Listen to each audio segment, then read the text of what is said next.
I woke up to the sound of wind, not loud, not wild, just steady, dry, whispering across sand like a memory trying to be heard. My skin felt tight, my mouth drier than it had ever been. I blinked against the bright sky overhead, the light slicing through my eyelashes like needles. I was lying on something hard, something hot. I sat up slowly. There was sand stuck to my cheek. My shirt was soaked with sweat. My body ached. My head pounded. The first thing I saw was the tent half unzipped, flapping gently in the wind. Next to it, a cooler, a single bottle of water, one granola bar. And then I saw her, Luna, 9 years old, curled up under a light blanket, still asleep, her arms folded under her chin, her small frame so still, so fragile. I turned.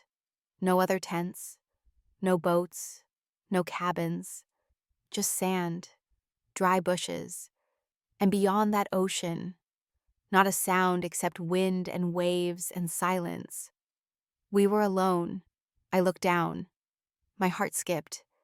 There was a note, folded once, held in place with a flat white shell. I picked it up. My fingers trembled as I opened it. Black ink, typed letters. You made your choice. No signature, no explanation. Just that, as if it should mean something. But I knew exactly who it was from.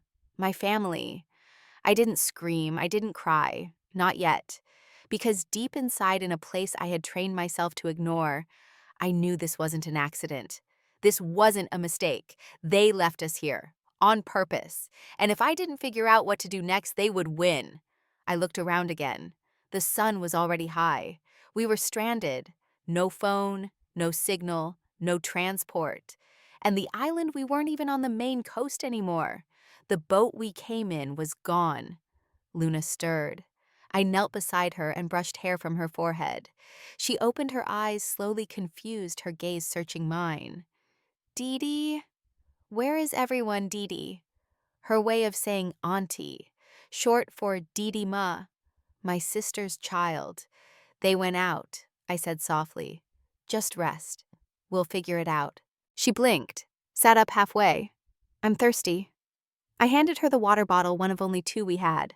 She sipped, then her face scrunched. Why is it so quiet? It was too quiet. Not a bird, not a bug. No human sound at all. Just wind and distance. I didn't answer. Instead, I picked up the note again, looked at it, held it longer this time, let the weight of it settle in my chest. They left this here for me to find, not Luna. Me. They wanted me to read it and understand something. That I had no one, no power, no place. But they were wrong. This wasn't the end. This was the beginning. And I was going to make sure they would regret underestimating me. Every single one of them. The island didn't move. That was the first thing I noticed. It wasn't just quiet, it was still, like the world had been paused. No birds, no footsteps, not even the rustling of trees. Just sand-brittle shrubs, a few jagged rocks, and the soft, endless sound of wind dragging itself across dry land. It wasn't a large island. From the spot where we were, I could see ocean on three sides. The fourth was blocked by a ridge of low hills, like the spine of some forgotten creature. The tent we woke up in sat awkwardly near a dying tree, half shade, half sun. The cooler was cheap plastic, the kind you'd grab last minute at a gas station. It had nothing inside except one more bottle of water, now warm. There were two thin blankets, sunscreen, and a half-used roll of toilet paper. That was it. Not even a flashlight. Not a single sign of the people who brought us here. I turned in a slow circle. There were faint footprints leading to the shore, but only mine and Luna's. Nothing else. No tire marks, no dragging patterns, no scattered gear. Someone had taken the time to erase everything, to make it look like we had simply arrived and stayed. Or worse, wandered here on our own. Luna sat cross-legged on the edge of the blanket, chewing the last of the granola bar. Her cheeks were still flushed from sleep.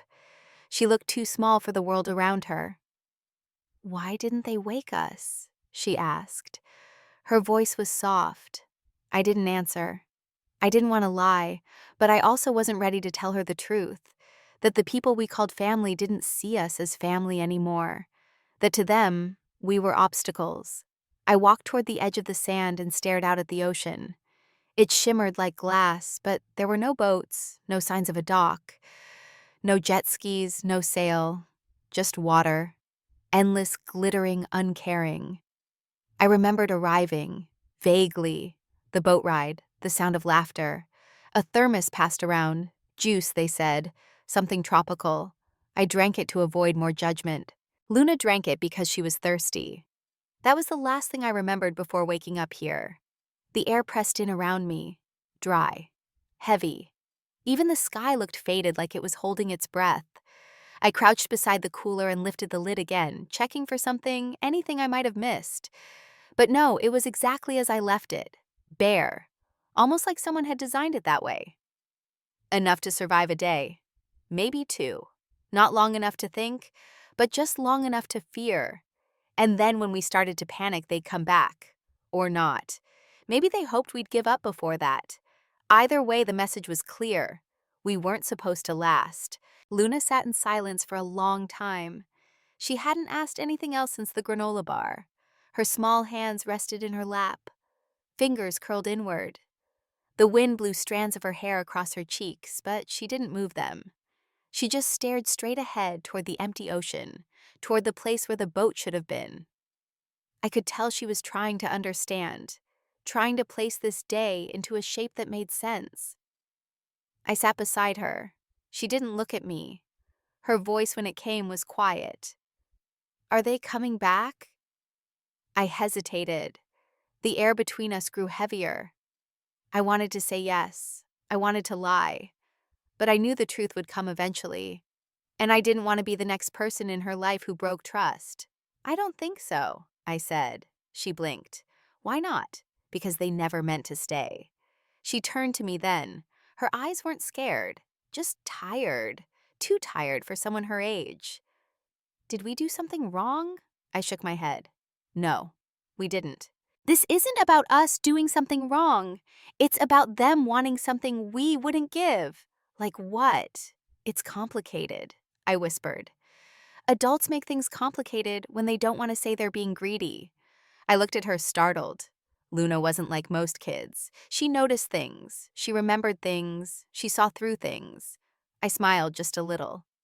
"Yeah, I guess you're right." She leaned her head against my arm. "Do you think they're watching us?" I didn't answer, because yes, I did. I felt it in my spine, that prickling sensation of being observed, of being measured, like someone was keeping score from far away. Maybe not with binoculars, but with a plan, a timeline, a goal. I didn't know exactly what they wanted to happen here, but I knew they were waiting for it, waiting for us to break. Luna whispered again, "If they don't come back, how do we leave?" I took a breath. "I'm working on it." "You always work on things," she said, quietly. "Even when you're mad." I smiled again, fuller this time. "That's because I've learned that making noise doesn't always get you out. But thinking, that gets you through." She didn't speak again, just nodded slowly. She looked around once more. Sand, scrub, sky. Nothing familiar. No shade except the one crooked tree.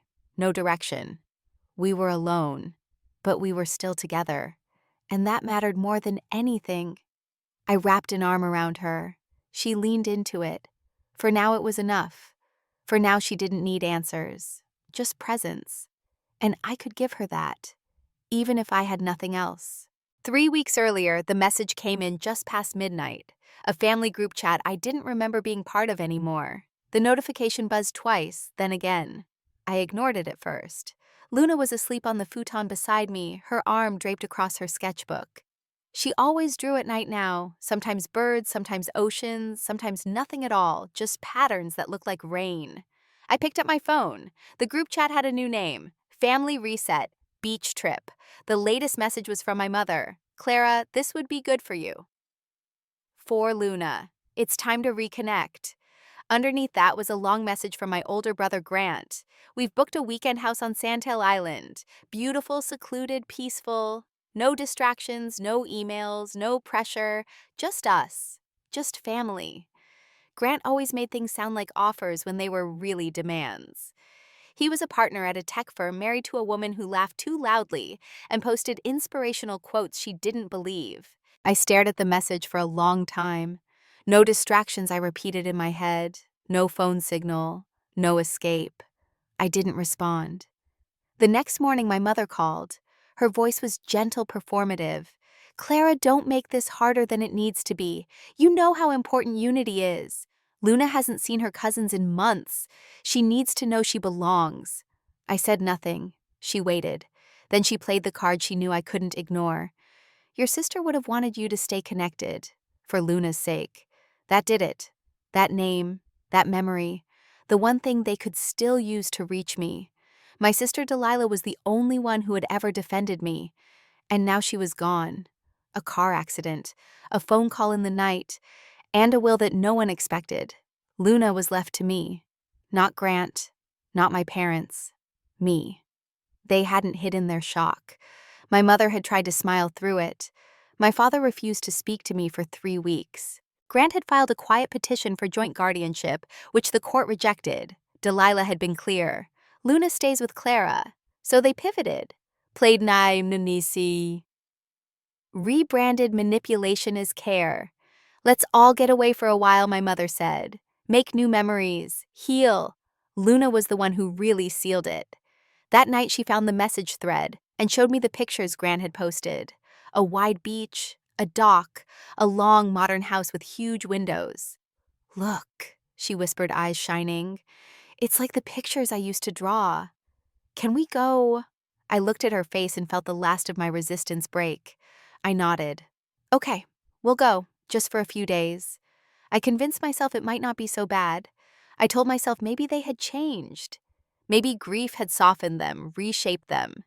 Maybe we could spend a weekend without old wounds reopening. I packed lightly. Sunscreen, sketchbooks, a few old paperbacks. I booked the ferry tickets myself, even though Grant offered to take care of everything. I didn't want to owe him anything. Luna counted down the days like it was Christmas. I kept my thoughts to myself. When we arrived at the marina, they were already waiting. Smiles too big, voices too cheerful. My mother hugged me too tightly. Grant clapped my shoulder like a colleague. His wife handed Luna a bag of seashell hair clips. Welcome home, she said.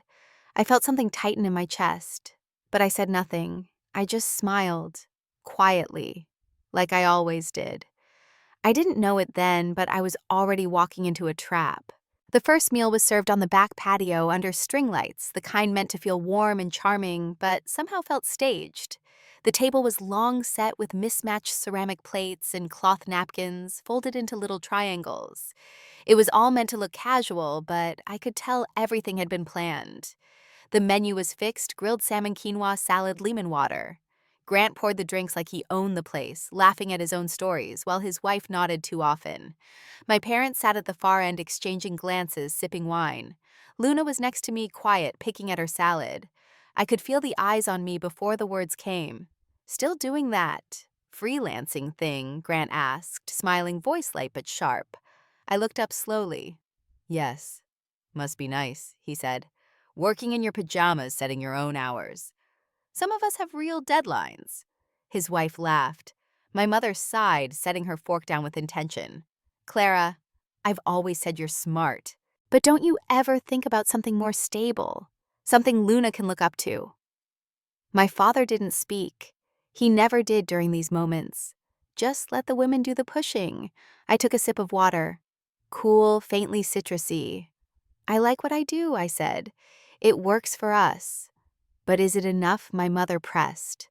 For the long run, you're not just on your own anymore. You have responsibilities now. My chest tightened. I'm aware. Grant leaned back in his chair. You know, Clara, there are better ways to secure Luna's future. Safer ways. Long-term planning, financial trusts, legal safeguards.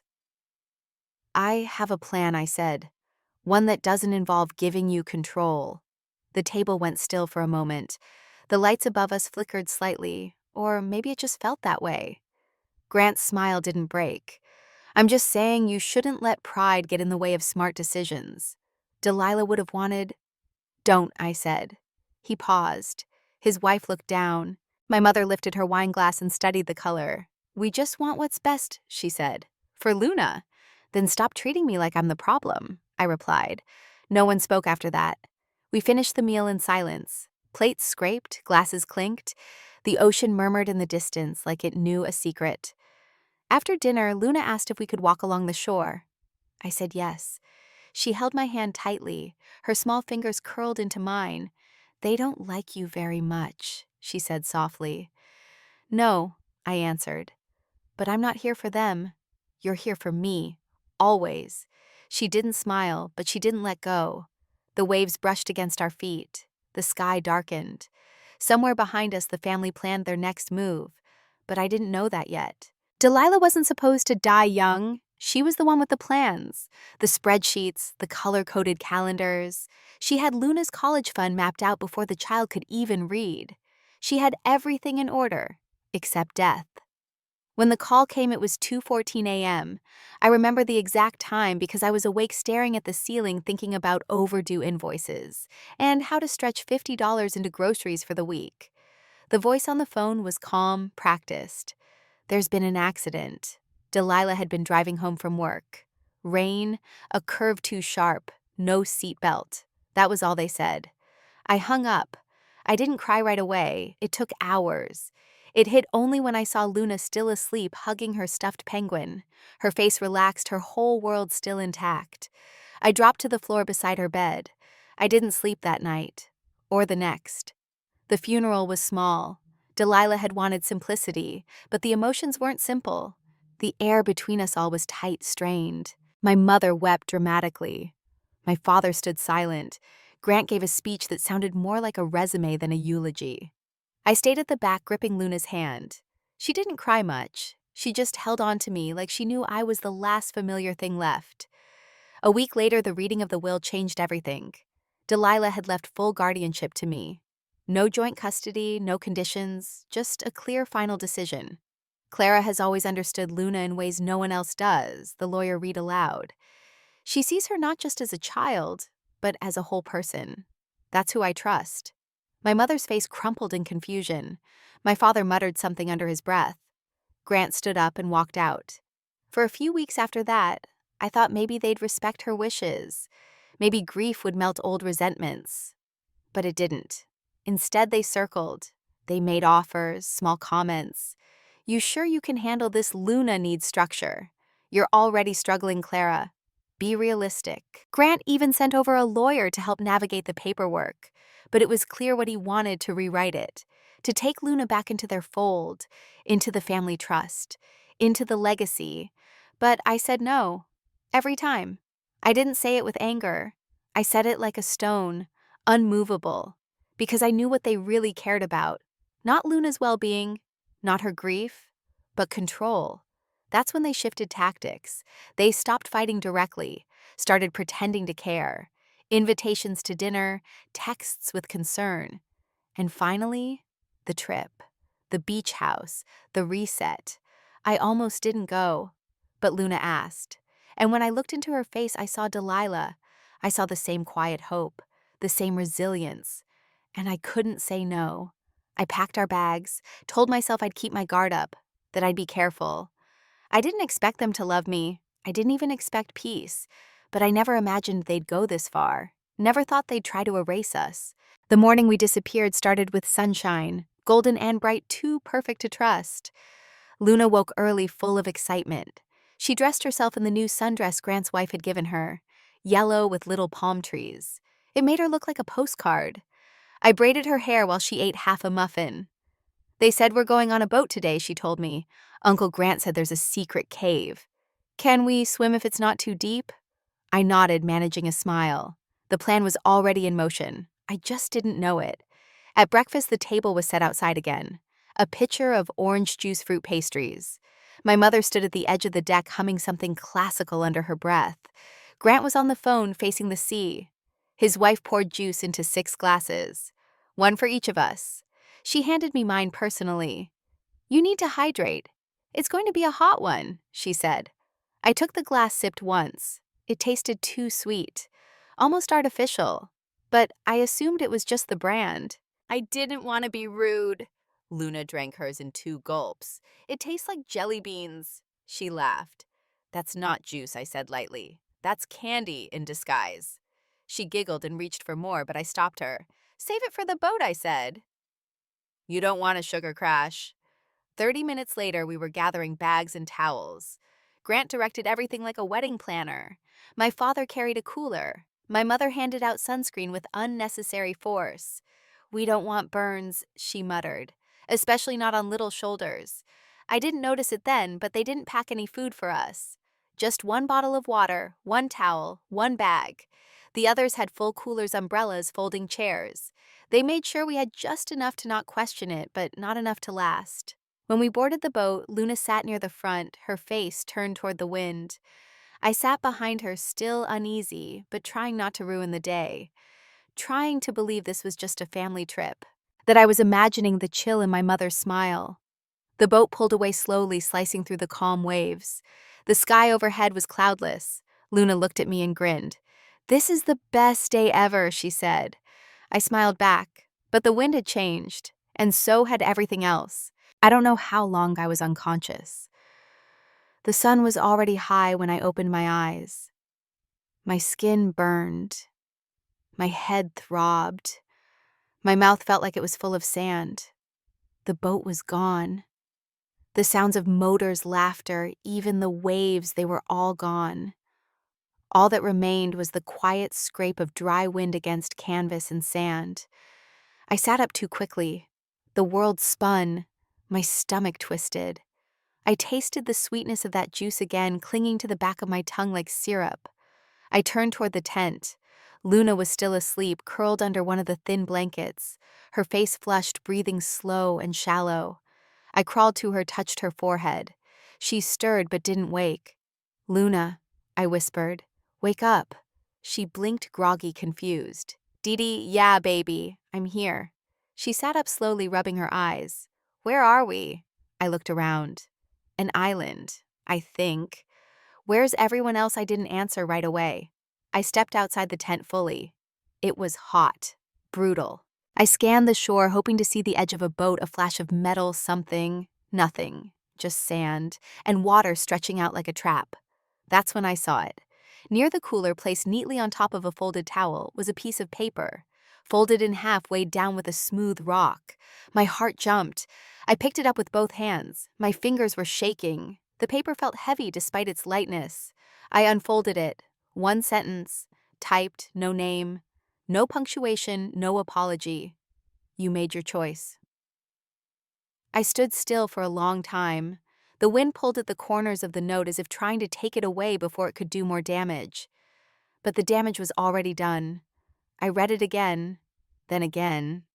I didn't need a signature. I knew who had written it. I heard it in Grant's voice and my mother's polite disappointment in the way they had smiled too hard the night before. This wasn't just abandonment. This was punishment. For saying no. For keeping Luna. For not giving them what they wanted. I folded the paper and slid it into the side pocket of the backpack. I didn't want Luna to see it. Not yet. Not until I had answers. She stepped out of the tent behind me, barefoot, blinking against the light. "Why are we here alone?" she asked. I crouched beside her. "They're not coming back today," I said carefully. "They had to go take care of something.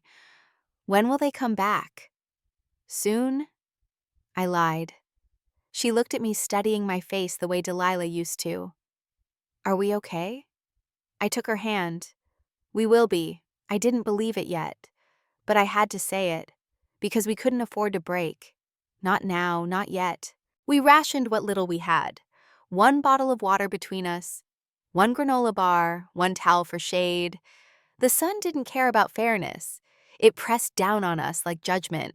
I tore the towel in half and tied one piece around Luna's head to protect her face.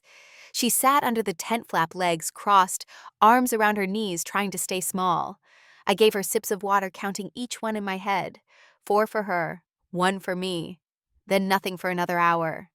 The heat was a slow enemy creeping under our skin, draining us without sound. I searched the area around the tent. Nothing but sand and scrub-dry branches, too brittle to use for anything. I thought about digging, but the sand was hot and shallow. No fresh water beneath. I climbed a small ridge to get a better view. On the far edge of the island, maybe half a mile away, I saw something tall grass, maybe a different kind of soil. A possibility. But I didn't want to leave Luna alone yet. She was already too quiet. I came back down, found her drawing in the sand with a stick. Circles, overlapping, like ripples. Are we going to be okay? She asked again. Her voice was softer now. I knelt beside her. We're going to try. What if they forgot about us? They didn't forget, I said sharper than I meant. She blinked. I took a breath. They just don't think we matter. She didn't answer, just kept drawing. Later I opened the backpack again, hoping for something I missed. One more bottle of water, sunscreen, a flashlight with dead batteries. No map, no compass. Nothing useful. The note was still there folded. I didn't touch it. I already knew what it said. I thought about swimming. I thought about walking into the water and pushing forward until I couldn't anymore. But I couldn't leave her. Not yet. Not with the sun still high. Not when her skin was already turning pink. Instead, I found a flat rock and started writing in the sand beside her. Numbers. Directions. A list of what we had. A plan. Because if there was one thing they underestimated more than my love for Luna, it was my mind. I wouldn't panic. Not yet. I'd think. I'd calculate. I'd wait until the sun dropped just enough. Then I'd move. Find that patch of green. Look for anything shade fresh water signs of life. And if there was nothing, I'd still come back with answers. I would not let this place swallow us. They wanted us to feel helpless, small, forgotten. But I had survived worse. And I hadn't come this far to end in silence. It didn't all click at once. It came slowly like a fog, lifting just enough to see outlines. First was the note. You made your choice. Cold, deliberate, not panic, not concern, judgment. Then the supplies barely enough to last. Just enough to look like they hadn't completely abandoned us. The juice, the timing, the missing boat. But most of all, the memory of the last conversation I had with Grant before we left for the trip. We were standing by the dock. He was adjusting the straps on a duffel bag. Luna was watching fish in the water. You know, he said kids are resilient. They bounce back from anything. She's been through enough, I said. That's exactly why she needs structure, he replied. Real guardianship, a foundation, a future. She has one, I said. With me. He had smiled at that tight corporate smile he used at presentations. We'll see. At the time, I thought it was just arrogance. Now I saw it for what it really was, a plan already in motion. It made sense in their cold, strategic way. If I disappeared or was declared mentally unstable, they could reopen the case, claim I had taken Luna somewhere unsafe, point to this island, this isolation, this disappearance. All they'd have to do was wait, file paperwork, say the right words. We're concerned. We had no idea. She must have wandered off. And in the meantime, the land Delilah left behind the small strip of ocean front she left in Luna's name, but under my guardianship would be frozen. And then, eventually reassigned. They didn't need me to die. They just needed me gone long enough to be irrelevant. But they didn't count on one thing. They didn't count on me waking up early. They didn't count on Luna being strong. They didn't count on how far I'd go. I looked over at her now. She was asleep again, curled into herself under the towel cheeks, sunburned lips dry. She had trusted me with her whole world, and I would not let them take that. I looked back at the ocean. Then at the ridge. That patch of green was still there, unmoving. If there was anything, it would be there. I had no map, no tools, but I had resolve. And soon, when the heat softened and the shadows lengthened, I'd find out exactly what waited beyond that ridge. If nothing else, I needed to know the boundaries of the cage they'd put us in. Because if I could see the edges, I could find the way out. By late afternoon, the heat began to fade. The shadows stretched longer across the sand, and the wind picked up dry but cooler. Luna hadn't spoken for over an hour. She was awake, sitting quietly, staring out at the ocean with wide, sun-dulled eyes. I watched her trying to keep my own fear hidden. Her cheeks were red, her lips cracked. We had a few sips of water left. I gave her all of it. She didn't ask why I didn't drink. She just accepted it. That told me everything I needed to know. She was fading. We didn't have another day. We didn't even have another night. I stood scanning the horizon again. No boats, no smoke, no signs of help. Just that small stretch of green beyond the ridge, the one hope I had. But it was too far to walk and leave her. I didn't know what wildlife lived on the island. If there were snakes, wild dogs, anything. I couldn't risk leaving her in a place I didn't fully understand. And if I took her with me and she collapsed on the way, I wouldn't be able to carry her back. Which meant only one thing. I had to go alone. I crouched beside her and placed my hands on her shoulders. She looked at me, blinking slowly, her face tight from sun and fatigue. "Luna," I said gently, "listen to me. I need to try something. I think there might be help on the other side of the island." Her expression didn't change, just a slight narrowing of her eyes. "You're leaving?" "Not for long," I said. "I'm going to find help and come back. But you have to stay here. Stay in the tent. Don't move. Don't call out unless you hear someone really close." She didn't nod. She didn't cry. "What if you don't come back?" "I will," I said. "And if I can't, I'll send someone who will." She looked away. "I'm not scared. I'm just tired. I know, baby. Just rest. Stay in the shade. Use the towel if you feel hot." I reached into the backpack and pulled out a pen and a scrap of paper. I wrote quickly. My name, her name, the date, a message. She is not alone. I am looking for help. Please keep her safe. I folded the note and tucked it inside the bag with the last of the granola bar. Then I kissed her forehead. "I love you," I whispered. "I love you too," she said, eyes closing. I stood turned toward the ridge and walked without looking back. Because if I did, I wouldn't be able to keep going. And I had to keep going, for her. The path to the edge of the island was steeper than it looked. The sand gave way under my feet, the slope crumbling beneath every step. By the time I reached the ridge, sweat had soaked through my shirt again, and the sun had started to dip, casting the sky in that strange golden glow that made everything feel suspended in time. On the other side, I saw it closer now. A second island smaller, maybe half a mile out. Covered in green with trees and something that looked like a small wooden structure near the shore. A hut, maybe. A ranger outpost. I didn't know. I just knew it was my only chance. I climbed down to the waterline. The beach here was rougher, scattered with stones. I took off my shoes and tied them together, slinging them around my neck. My heart pounded. I stood at the edge of the surf and stared at the distance. It didn't seem far. But I'd never swum that far in my life. Not in open water, not under pressure, not with a child waiting behind me alone in the middle of nowhere. I walked in slowly. The water was colder than I expected. Not freezing, but cold enough to shock. My breath caught. I forced myself forward. First waist deep, then chest, then I pushed off and began to swim. Slow, steady strokes. I counted them. 1, 2, 3, breathe. 1, 2, 3, breathe. I didn't look back. I couldn't. My arms burned quickly. My shoulders screamed. The current wasn't strong, but it pulled in subtle, lazy ways that made every forward motion feel like a negotiation. I stopped twice to float and rest, keeping my face toward the sky.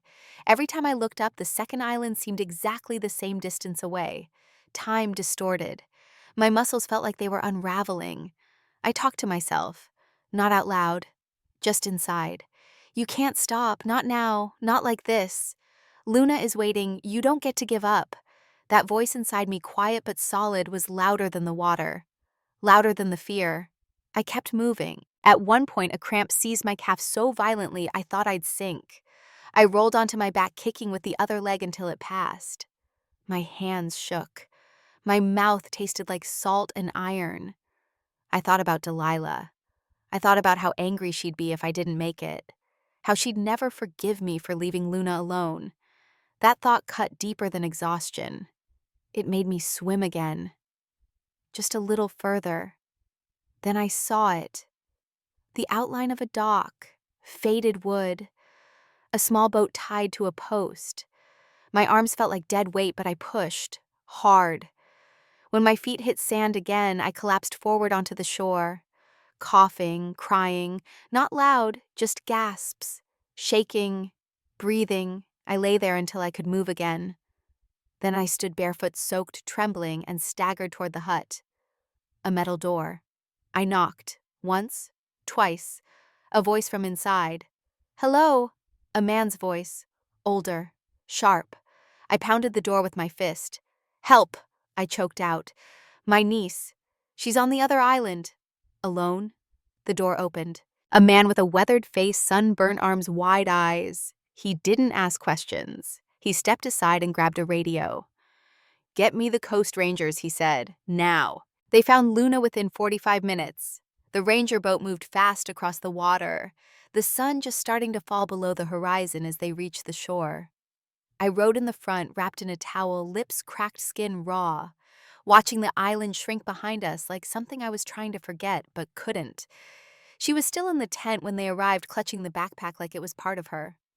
When she saw me step off the boat, she didn't cry. She just whispered, "You came back," and held out her arms. I held her so tightly I didn't feel the pain in my shoulders anymore. They brought us to a medical clinic on the mainland. Clean, white, air-conditioned, too cold after the heat of the island. I shivered through the night under warm blankets, while nurses monitored my hydration, checked for muscle strain, sun exposure, signs of heat stroke. Luna was kept in the next room under observation. They said she was stable. I sat beside her bed and didn't sleep. In my mind, I was still in the tent, still counting water sips, still planning my next move. The next morning, a man in a badge walked into the clinic room. Detective Holt. Mid-40s, serious eyes, voice steady. "We need your full statement," he said. "Everything from the moment you arrived at that island." I told him everything. From the invitation, the strange taste of the juice, the moment we woke alone, to the note. I pulled it from the side pocket of the backpack, sealed in a plastic bag I'd asked the nurse for. He read it carefully. "You made your choice," he repeated aloud. "You recognize this phrase? It's the same language my brother used when I refused to sign over Luna's guardianship." "And the land," Holt nodded slowly. "You believe they left you intentionally? I know they did. They removed the boat. They gave us just enough supplies to last a day. They drugged our drinks. We didn't just drift. They placed us there. Do you believe they intended harm?" I hesitated. "They didn't need to kill us, just isolate us, long enough to make me look unfit. Then they could go back, file claims, say they were worried, take everything." He asked if I would consent to a toxicology test. I said yes, immediately. They took samples from both me and Luna. Hours later, Holt returned. His face had changed. The lab confirmed sedatives, he said. "Same compound in both your systems. Strong enough to cause drowsiness, disorientation, but not permanent damage. It matches the residue found in your water bottle." I exhaled slowly. I wasn't imagining it. "That's not all," he added. "We dusted the thermos, found partial prints. One of them matches your brother. The world didn't spin. It focused. Everything sharpened." "What happens now?" I asked. "Now," he said, "we dig deeper. And we ask your family some very hard questions." They were brought in 2 days later, Grant, his wife, my mother, and my father. All dressed carefully like they were arriving at a business lunch, not a police station. They had lawyers with them, of course, expensive ones, people who smiled without warmth and answered before the questions were finished. I wasn't there for the first round of interviews, but Detective Holt gave me the report. They deny everything he said. Said you must have wandered off, that you were emotionally unstable, that perhaps you had a breakdown. I laughed once, sharp and humorless. "Of course they did." He nodded. "They're claiming you left voluntarily, that they waited for you, that they didn't know where you went. And the note? They said it must have been something you wrote yourself, out of guilt." I didn't respond. I didn't have to. The tests had already proven I was drugged, that Luna was too, that there were traces on the thermos only one of them handled. But it still wasn't enough. Not yet. "Not for charges." Holt leaned forward. "We need motive. A clear reason. Something a jury won't just feel, but understand. I looked at him. Money. He waited. My sister left a piece of land. Oceanfront. Isolated but valuable. Developers are interested. The property is in Luna's name under my guardianship. If I'm gone, if I'm declared unfit, they can petition to have it transferred. I've said no. They didn't like that. He sat back. That'll do it. A week later, the break came. My mother cracked first. Private interview. Then under oath. She admitted there had been conversations, that Grant had a plan, that they thought it would be temporary. Just enough to scare me. Just enough to shake me loose. We didn't mean for anything bad to happen, she said. We just thought if she saw what being alone felt like, maybe she'd come to her senses. My father backed her up. Quietly. Flatly. We knew he said. But we didn't stop it. That was enough. Not just for suspicion. Not just for speculation. But for something real. Intent. Design. A plan. And now the law had something it could use. The silence was over. 3 months later, the courtroom was full. Cameras weren't allowed, but the hallway outside was packed with reporters. The story had already spread. A woman and child abandoned on a remote island by their own family. The headlines were simple. The truth was more complicated. Grant and his wife were charged with conspiracy endangerment and attempted custodial interference. My parents weren't on trial. They had taken a deal probation, full cooperation, no jail time. It stung, but Holt had warned me. We needed someone inside the circle, someone to talk. During the trial, the prosecution laid it out piece by piece, the invitation messages, the altered thermos, the toxicology reports, the note, the fingerprints, the financial documents showing interest from developers, the rejected guardianship petitions, the emails, the timeline. It was all there.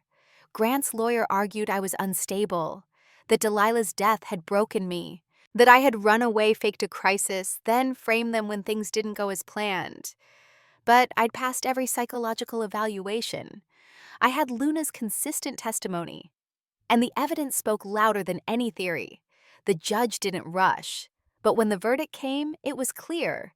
Guilty on multiple counts. Grant received 7 years, his wife 5, eligible for parole but with records that would follow them. I didn't cry. I didn't speak to them.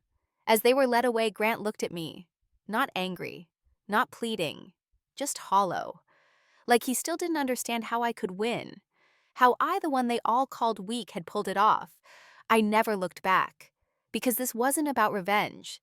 It was about ending it. Fully, quietly, permanently. After the trial, I didn't return to the family home. I didn't call anyone. No reunions. No reconciliation. Luna and I moved into a small house near the coast, nothing grand but quiet with wide windows and a view of open sky. She liked to sit on the porch with her sketchbook wrapped in a blanket, drawing birds she said reminded her of freedom. I met with an attorney the following week, transferred the land into an irrevocable trust, Luna's name only, no co-signers, no loopholes, no access until she turned 25.